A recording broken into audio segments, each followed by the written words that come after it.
All right, should we talk about this latest with regard to Epstein? Because this is just, you can't make it up. And as I said before, it connects to Elon because he threw out there, oh, by the way, Trump is in the Epstein files, which Trump and Epstein were friends. Trump was on Epstein's plane multiple times. Trump is pictured at parties with Jeffrey Epstein. Yep. So he is in the Epstein files. Exactly what that entails may be another matter.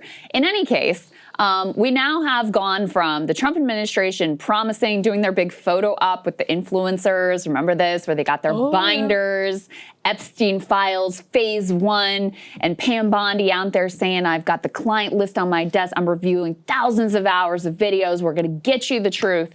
To now, let's put this up on the screen. They're saying nothing to see here. Nothing to see here whatsoever. The DOJ and the FBI conclude Epstein had no client list. There was no client list. No client list. He committed suicide. Absolutely no indication that he was killed and that he had, any sort of blackmail material on any powerful people. They say specifically, investigators found, quote, no incriminating client list of Epstein's. Pause quote, right there. Yeah. The language, and this is written by lawyers, the Department of Justice. No incriminating client list, which is not the same thing as no client list. Incriminating is a very subjective term, which could mean that there are a bunch of names in the Epstein book. Basically, we know this. And it's true that not all of those people are incriminated by Jeffrey Epstein mingling with them at a Harvard business fundraising lunch and taking their number down. Absolutely, absolutely. That is a hell of a wiggle word right there.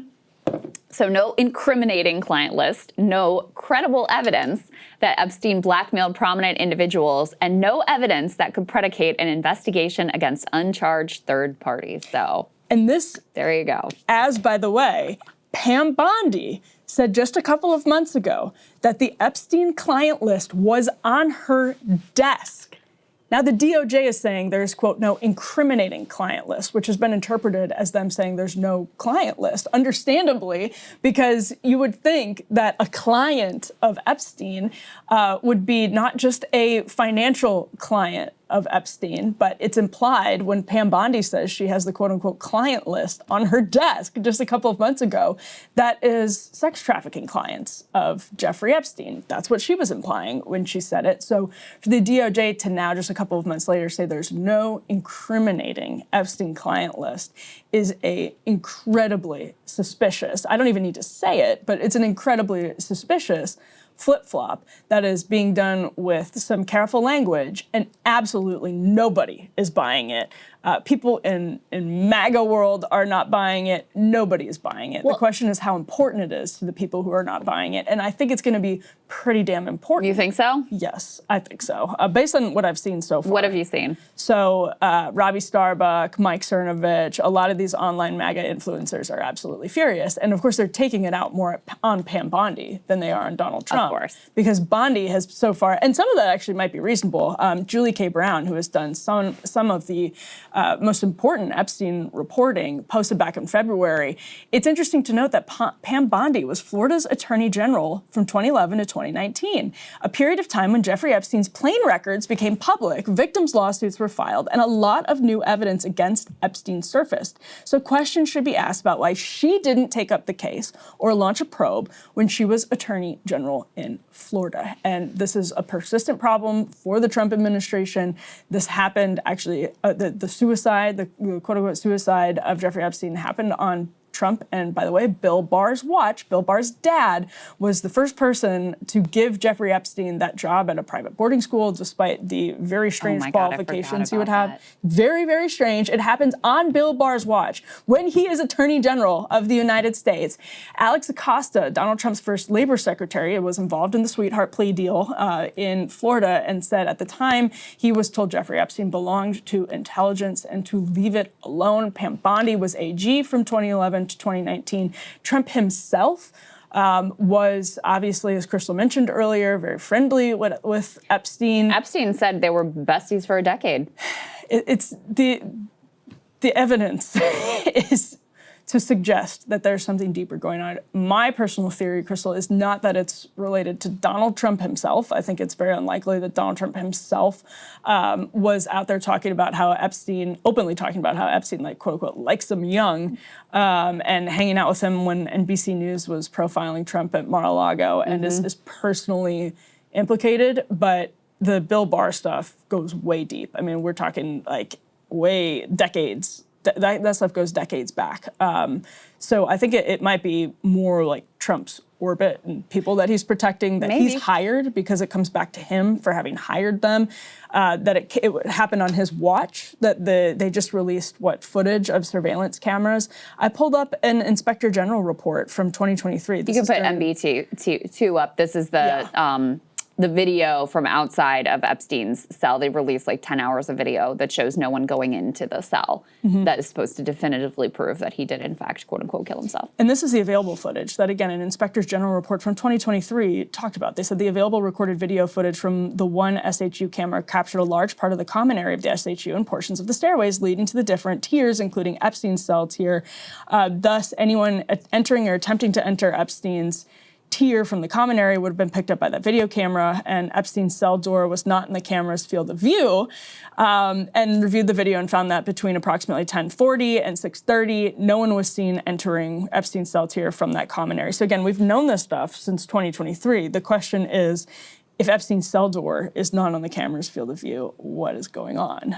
The question is why, if you look at the letter that the DOJ put out, they say that they are not going to release any of the allegedly thousands. They say they have thousands of videos of Jeffrey Epstein and images, some of which involve victims. They say they're not putting any of it out because it would be inappropriate to put basically this disgusting material into the public view, re-traumatizing victims. Absolutely true. But to say that we are literally closing the case and you are not getting a single shred of evidence from this trove that we apparently have, some of which is just Epstein, I guess, talking to a camera, that's insane. Right. We don't even need to say that it's insane, but it's worth saying. Like, this is so insane. Well, okay, so we've got a few things going on here. We've got, number one, the Trump-Epstein connections, which, look, Steve Bannon himself said he thought that Jeffrey Epstein was the only person who could take Trump down. So they're, interesting point. Long relationship, who knows, okay? And you have, as Emily very effectively put out, all of these different Epstein-connected people in the first Trump administration and in this one. And you also have, so you've got the battle with Elon Musk erupting again, and Elon had threatened previously, basically like, oh, by the way, Trump's in the Epstein files, effectively accusing him of being a pedophile. And then you have Bibi Netanyahu in town. Exactly. And there are a lot of suggestions that what Epstein was really up to is he wasn't just freelancing as a horrifying sex trafficking pedophile monster, but he was linked to Mossad specifically and was trying to gather information about various powerful people so it could be used to coerce and influence American policy and foreign policy around the world. We know that, he had connections with Ehud Barak, invested in some Israeli defense startup. Ghislaine Maxwell's father appears to have been linked to Mossad. Yes. So that's always been sort of, the part about what powerful people were ensnared, obviously that's important. This like criminal mass enterprise, obviously that's important. But even more significant in terms of our ongoing foreign policy and the type of tactics that would be deployed would be information around whether he was, in fact, a Mossad asset who was, trying to entrap people and coerce them and be able to drive American foreign policy. So it was also not lost on me that this, nothing to see here, no incriminating client list, case closed, comes the night before Bibi Netanyahu arrives into town, and at the time that he is having this blow up with Elon Musk. That timing seems so incredibly suspicious. It is also quite interesting that on a Sunday night, they gave Axios the exclusive on the story. It is beyond bizarre. Alex Eisenstadt, obviously, good for him for getting the scoop, but on a Sunday night, the administration gives a memo saying they're just closing up the Epstein file to Axios. They just have their big victory, one big beautiful bill, generational piece of Republican legislation as they see it, that they signed on the 4th of July a couple of days earlier. They have Netanyahu coming on Monday. What a great time if you're a political strategist to bury a piece of news like this, or to attempt to bury a piece of news like this. And the Mossad connections cannot be understated. I'm reading from the Times of Israel here. The Times of Israel mentioned that Robert Maxwell, who many people actually think was killed by Mossad, but we don't have to even go down that rabbit hole. He is buried on Jerusalem's Mount of Olives. Many members of the Israeli intelligence community attended his funeral. So did Yitzhak Shamir, Israel's then prime minister. Shamir eulogized the British tycoon for the political connections he brought to Israel during the 1980s and for the money he invested in it. That's obviously Ghislaine Maxwell's father, as Krystal noted, is someone that Jeffrey Epstein knew well. Yeah. And for people out there who would say, okay, well, if there's anything bad about Trump in this information, why wouldn't the Democrats, why wouldn't have Joe Biden have put this out previously? This is the answer. It's because they also, I mean, first of all, it's a bipartisan affair. Like, we know about Bill Clinton being on the plane and whatever as well, right?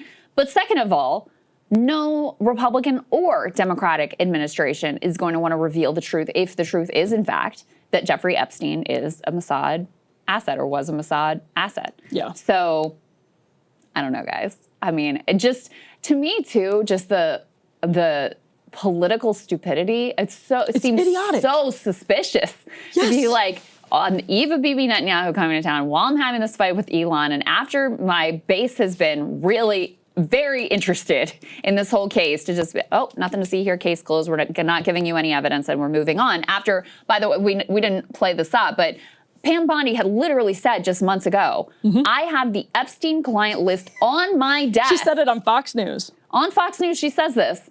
And, you know, it indicates she's going through thousands of hours of material, and it's all going to be revealed in the influencer binder situation. That was just phase one, and she's going to get to it.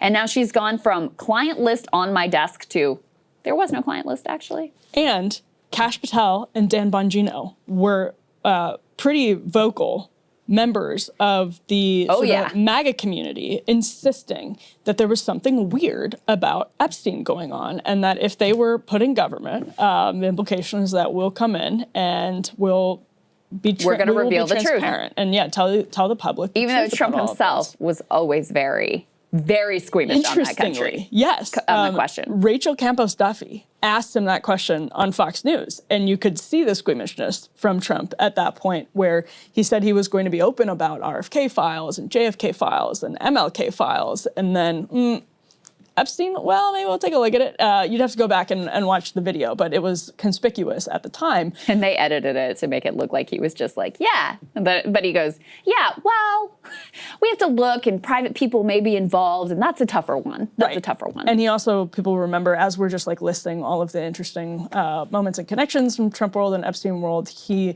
wished Ghislaine Maxwell well when he got a question about her being in prison. This was, I want to say this was early 2020, around that time. It was towards the end of his first administration. Yeah. And then you have, Kash Patel going on Joe Rogan, and Dan Bongino and Kash Patel doing that joint, I think it was a Fox News interview together, looking like they were ashen-faced and pale, and just insisting that they absolutely, there was nothing to see, no there. I mean, it's just, Krystal, you started this by saying you couldn't write this.